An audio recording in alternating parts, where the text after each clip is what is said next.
रेत के एक दमघोटू ढेर के नीचे दबे होने से आपकी पहली शुरुआत होती है। आप एक लेदरबैक समुद्री कछुए के बच्चे हैं और आपके जीवन की पहली चुनौती खुदाई करके बाहर निकलना है।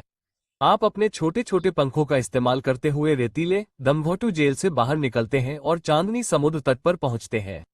आपके भाई बहन आपके आसपास दिखाई देते हैं, लेकिन परिवार से परिचय के लिए समय नहीं है। अभी आपके सामने बड़ी समस्याएं हैं, जैसे कि समुद्र तट पर मौजूद हर पक्षी को सूचना मिली है कि रात का खाना तैयार है। सहज ज्ञान हावी हो जाता है। आपकी पूरी उत्तरजीविता रणनीति एक सरल कार्य से बनी है। सबसे चमकीले क्षितिज का अनुसरण करें, जो लाखों वर्षों तक बिल्कुल सही रहा जब तक कि मनुष्यों ने हर तट को टाइम स्क्वायर में नहीं बदल दिया। ये चमकदार प्रदर्शन आपके कुछ भाई बहनों को विपरीत दिशा में भागने के लिए प्रेरित करता है। शांति से सो जाओ दोस्तों, आप सभी सही दिशा में उन चांदनी लहरों की ओर बढ़ते हैं, अपनी पूरी ताकत से रेंगते हुए। फिर अचानक आपके भाई बहन एक एक करके छीन लिए जाते हैं। आशा करते हैं कि अभी आपकी बारी ना हो। आप रेंगते रहते हैं, अपने पीछे हो रहे नरसंहार को पूरी तरह से नजरअंदाज करते हैं। आपका पूरा ध्यान चांदनी में चमकती उन लहरों पर है। कुछ कठिन मिनटों के बाद आप आखिरकार खुद को उन लहरों के सामने पाते हैं जो कभी एक असंभव सपने की तरह लगती थी। एक आखिरी धक्का देकर आप खुद को ठंडे पानी में फेंक देते हैं। क्या एहसास है?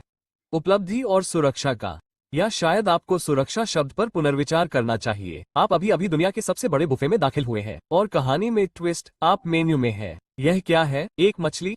ओह, यह एक बाराकुडा है और यह सीधे आपकी ओर देख रहा है। आप सहज रूप से गोता लगाते हैं। आपका नर्म लचीला खोल आपको एक पेशेवर की तरह पैतरेबाजी करने देता है। रुकिए, इसने अपना मन बदल लिया है और आपके भाई बहनों को पकड़ने के लिए वापस चली गई है जो अभी अभी पानी में उतरे हैं। ओह, उधर देखो, दूसरी मछलियां भी पार्टी में शामिल हो रही हैं। ओह, हालात बदतर होने लगे हैं। आप सतह के पास अराजकता से बचने के लिए गहराई में गोता लगाते हैं। आप मुश्किल से कुछ घंटे पुराने हैं और आप पहले ही वो बच गए हैं जो अधिकांश बच्चे नहीं बच पाते। अच्छा काम। अब खोए हुए साल शुरू होते हैं। आप खुले समुद्र में बह रहे हैं, तैरते हुए समुद्री शैवाल के बीच आराम कर रहे हैं जिसे सरगस्म कहते हैं। यह आपके निजी स्नैक बार और ठिकाने की तरह है। आप जेलीफिश और प्लवक खा रहे हैं जो हर दिन मजबूत होते जा रहे हैं। कभी कभी आप सांस लेने या तैरते हुए समुद्री शैवाल में धूप सेंकने के लिए सतह के करीब लौट आते हैं। आप देखते हैं, समुद्री कछुए के रूप में आप फेफड़ों वाले हवा में सांस लेने वाले सरीसृप हैं, इसलिए सतह पर आना अनिवार्य है। सौभाग्य से आपका श्वसन तंत्र दक्षता का चमत्कार है। आप कुछ ही सेकंड में सांस छोड़ और ले सकते हैं, जिससे आपके अगले गोता लगाने के लिए ऑक्सीजन का भंडार फिर से भर जाता है। चारा ढूंढने और तैरने से आप 40 मिनट तक पानी में रह सकते हैं, लेकिन अगर आप आराम कर रहे हैं तो आप घंटों तक नीचे रह सकते हैं और जब टाइमर खत्म हो जाता है तो आपको अपनी हवा की आपूर्ति को फिर से भरने के लिए फिर से सतह पर लौटना होगा। जैसे ही आपका सिर सतह से बाहर निकलता है, आपको एक ऊंची ऊंची चीख सुनाई देती है। आप ऊपर देखते हैं और वहां एक फ्रिगेट पक्षी है जिसके पंख किसी फाइटर जेट की तरह आसमान में उड़ रहे हैं। आपका दिल धड़कना बंद हो जाता है। ठीक है, कछुए ऐसा नहीं करते, लेकिन आपको अंदाजा हो गया होगा। पक्षी झपट्टा मारता है, उसकी चोंच आपके खोल से मुश्किल से छूती है और आप लहरों के नीचे गिर जाते हैं। ये बहुत करीब था। मैं ये बताना भूल गया कि आप 3000 फीट से भी ज्यादा गहराई में जा सकते हैं,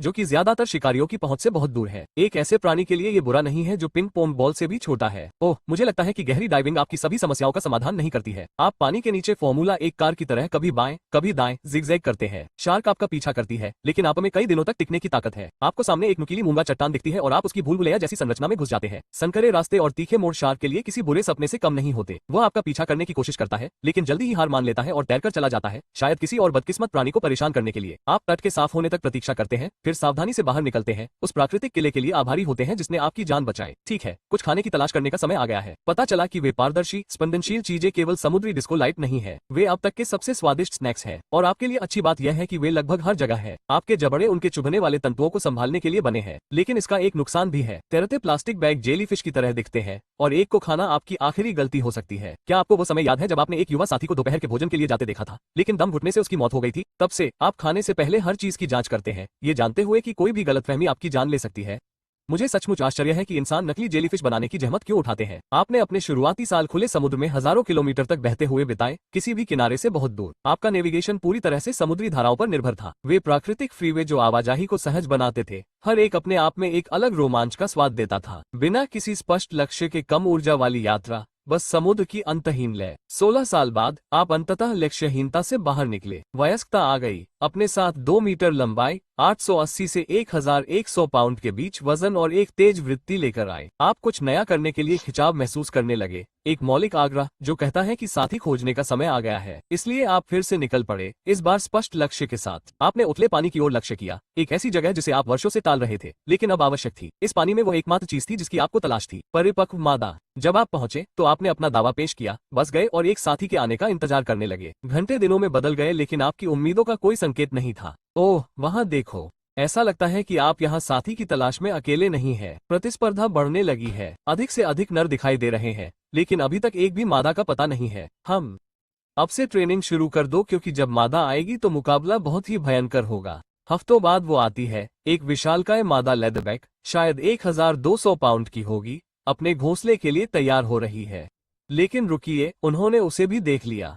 अब पानी के अंदर यूएफसी का समय है। सबसे पहले प्रभुत्व दिखाना होता है। आप अपनी गर्दन झुकाते हैं, अपना सिर पानी से ऊपर उठाते हैं और अपने वास्तविक आकार से बड़े दिखने की कोशिश करते हैं, और दूसरे नर भी ऐसा ही करते हैं, और अचानक सभी उन पीने वाले पक्षियों की तरह इधर उधर उछलने लगते हैं। वाकई बहुत शानदार नजारा है। अरे देखो, एक जवान नर मादा की तरफ बढ़ता है। आप अपने खोल को उसके बगल में पटक देते हैं। वो पीछे हटता है, लेकिन ग्रुप का सबसे बड़ा नर आप पर हमला करता है। अब ये गंभीर होने वाला है। आप दोनों पानी में आमने सामने खड़े होते हैं, एक दूसरे को नीचे धकेलने की कोशिश करते हैं। ये ताकतवर सामने वाले फ्लिपर अब सिर्फ तैरने के लिए नहीं है। ये थपथपाते हैं, धक्का देते हैं और कभी कभी काटते भी हैं। मादा इस पूरे सकस को देख रही है और जेलीफिश खा रही है। कई बार ये लड़ाई घंटों तक चल सकती है। ये सब धीरज पर निर्भर करता है। सबसे देर तक कौन लड़ सकता है? आपका सुडौल शरीर आपको चुस्त दुरुस्त रखता है, जिससे आप स्कूबा गियर में मोहम्मद अली की तरह चकमा दे सकते हैं। अरे सावधान, एक और नर आपके पीछे से चुपके से आने की कोशिश कर रहा है। आप घूमें और उसे पुराने खोल से देखें, इससे निशान पड़ जाएगा। अंत में दूसरे नर पीछे हट जाते हैं। जीत आपकी होती है। ठीक है, मान लीजिए कि मादा दिलचस्पी रखती है, क्योंकि कछुए के स्कूल में आपको ये बात नहीं बताई जाती है। लड़ाई जीतने से यह गारंटी नहीं मिलती कि आप लड़की को पालेंगे। कई बार वो आपके युद्धग्रस्त रूप को एक बार देखती है और तैरकर दूर चली जाती है। एक कठिन भीड़ के बारे में बात करें, लेकिन जब ये काम करता है तो आप अपने विशेष पंजों से खुद को उसके खोल से चिपका लेते हैं, जैसे प्रकृति के सक्शन कप, और आप दोनों कुछ गोपनीयता के लिए पानी में और गहरे गोता लगाते हैं। पूरी प्रक्रिया कई घंटों तक चल सकती है। आशा है कि आप उस कार्यों पर काम कर रहे होंगे। जब आपका काम हो जाता है तो आप संभोग के लिए दूसरी मादा की तलाश में निकल जाते हैं। ये थका देने वाला काम है, लेकिन प्रजाति को जीवित रखने के लिए दृढ़ता बहुत जरूरी है। संभोग के मौसम के अंत तक आपके शरीर पर नए निशान और कुछ घिसे हुए पंख होते हैं। एक पुरुष के रूप में आप अपनी बैचलर लाइफ में लौट आते हैं, जिसमें हल्की जेलीफिश स्नैक्स और गहरे समुद्र में घूमने फिरने का मजा होता है। हालांकि एक महिला के रूप में विभिन्न पुरुषों के शुक्राणुओं का संग्रह लेकर समुद्र तट पर जाने का समय आ गया है। ओह, आप आ गए हैं। यहाँ कदम रखे हुए आपको 20 साल हो गए हैं, या यूं कहें कि फ्लिपर, आप जानबूझकर उसी जगह पर वापस आ गए हैं जहां आप पैदा हुए थे। क्यों? क्योंकि आपके दिमाग में एक प्राकृतिक कंपास दबा हुआ है जो पृथ्वी के चुंबकीय क्षेत्र को हाईटेक जीपीएस की तरह पढ़ता है। आप क्षेत्रों की तीव्रता और कोण दोनों को महसूस कर सकते हैं, जिससे आपको अपनी स्थिति का सही नक्शा मिल जाता है। यह ऐसा है जैसे आपके पास एक प्राचीन विकास द्वारा डिजाइन किया गया समन्वय प्रणाली है जो आपको वापस उसी समुद्र तट पर ले जाती है जहां आप पहली बार पैदा हुए थे। आप रेंगना शुरू करते हैं। ये थकाऊ है, लेकिन ठीक है। रेत में खुदाई करने से पहले आप लहरों से मीलों दूर जाते हैं। 100 अंडे छेद में गिरते हैं, जिनमें से प्रत्येक में अलग अलग पिताओं के आनुवंशिक योगदान होते हैं। उन्हें सावधानी से ढक दें। और यह चमकदार रोशनी क्या है? ओह बढ़िया। कैमरों के साथ पर्यटक, कृपया ऑटोग्राफ न लें। आप इस समय थोड़े व्यस्त हैं।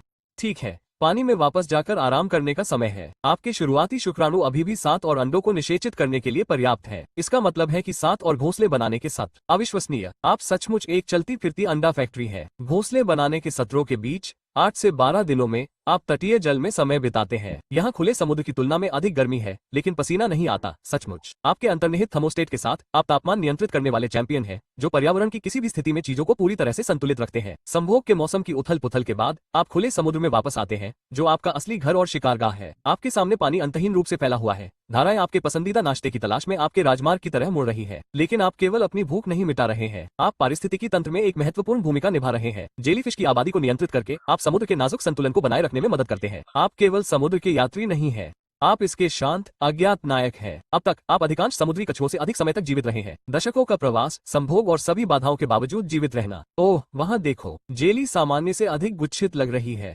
लगभग बहुत ही सही समूह में। कुछ अलग महसूस हो रहा है। हाँ, किसे परवाह है? मुफ्त का खाना होता है। आप करीब तैरते हैं।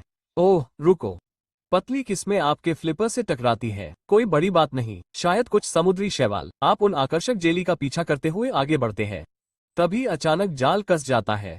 आप पीछे हटने की कोशिश करते हैं, लेकिन जितना आप संघर्ष करते हैं, जाल उतना ही सख्त होता जाता है। आपके शक्तिशाली पंख, जो आपको पूरे समुद्र में ले गए हैं, अब इस अदृश्य जाल में उलझ गए हैं। हर हरकत से हालात और खराब होते जाते हैं। आपके फेफड़े जलने लगते हैं, उन सामान्य गोता लगाने वालों के विपरीत जिनमें आप 85 मिनट तक अपनी सांस रोक सकते हैं। घबराहट के कारण ऑक्सीजन की खपत तेजी से बढ़ रही है। सतह बिल्कुल वही है, शायद 30 फीट ऊपर, लेकिन यह 1 मील भी हो सकता है। जाल आपको वहां तक पहुंचने नहीं देता। आपके फेफड़ों में जलन और बढ़ जाती है। आपकी दृष्टि धुंधली होने लगती है। क्या वाकई ऐसा ही होता है? बुढ़ापे से नहीं, शिकारियों से नहीं, बल्कि पानी में इन अदृश्य रेखाओं से। समुद्र में अंधेरा और शांति बढ़ती जाती है। आप अपनी आखिरी सांसें तब तक लेते रहते हैं जब तक कि सब कुछ मिट न जाए। घंटों बाद मछली पकड़ने वाले दल को आपका बेजान शरीर उनके जाल में फंसा हुआ मिलता है, साथ ही उनके द्वारा पकड़ी गई मछलियां भी। वे उस बेकार अतिरिक्त वजन को कोसते हैं, आपको वापस समुद्र में फेंक देते हैं और अपने दिन में लग जाते हैं। उनके लिए समुद्र में बस एक और दिन। अरे देखो, यहाँ आपके कई रिश्तेदारों का भी यही हश्र हुआ है। मैं सचमुच सोचता हूँ कि जब इंसान की लापरवाह हरकतों से आपकी प्रजाति विलुप्त होने के कगार पर पहुंच जाएगी, तो जेलीफिश की आबादी को कौन नियंत्रित करेगा। और यह सोचिए कि आप अगले 40 सालों तक समुद्र में तैर सकते हैं। इसके बजाय इंसान की लापरवाही ने बुढ़ापे को एक ऐसी अवधारणा बना दिया है जिस पर आपकी प्रजाति शायद ही कभी विचार कर पाती है।